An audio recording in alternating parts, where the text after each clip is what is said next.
What's faster, Pixel 4 Face Unlock or iPhone's Face ID? CNET did a test on this.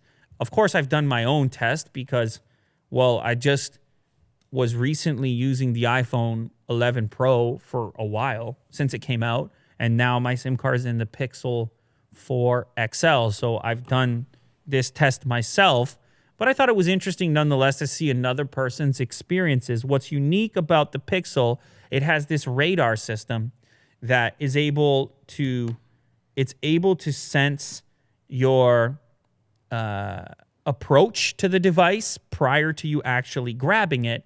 And therefore, that initiates the early part of the unlock process so that it feels faster.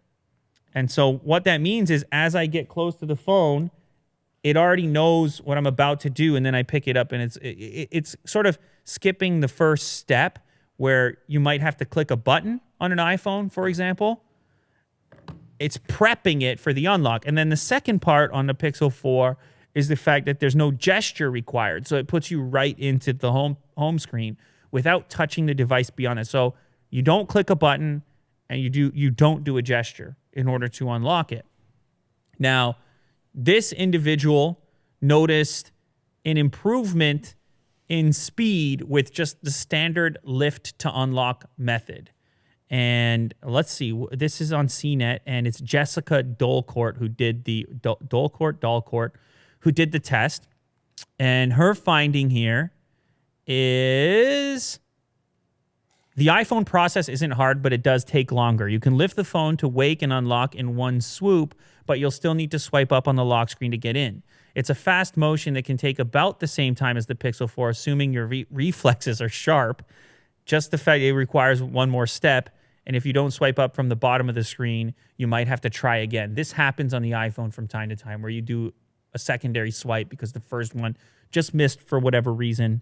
I would agree with this. I would say on your general sort of walk up and unlock, pick up and unlock, the Pixel 4 is a bit faster. It's not crazy faster. It might just, part of it is it feels faster because there's no secondary step, but it's marginal. It's not a massive difference to begin with. The other one she tested, which is not something I do frequently, is something called the lean over test. And this is the idea that you're just going to lean over top of your phone to unlock it. I guess this happens. That would be a bit odd, though, on an iPhone because I guess you lean and swipe. I guess that kind of makes sense. Kirk does it all the time. I'm not a huge lean and swipe, but it got me testing it after I read her findings here. The same thing applies to the Pixel.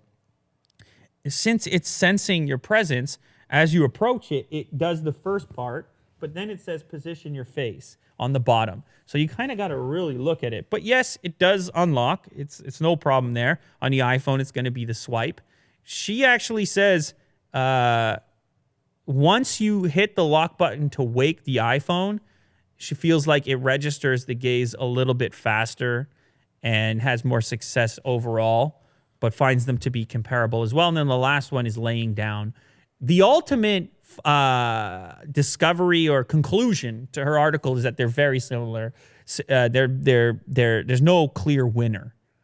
For me, for whatever reason, the gesture, the swipe up gesture, particularly on the big phone, doing it with one hand, was just never the most comfortable gesture. I don't know, maybe swiping from the side. I don't know.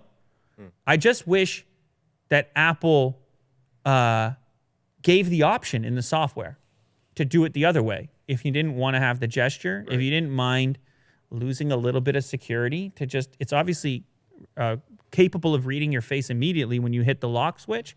It would just be cool to have that kind of wow factor that an unlock without a gesture has.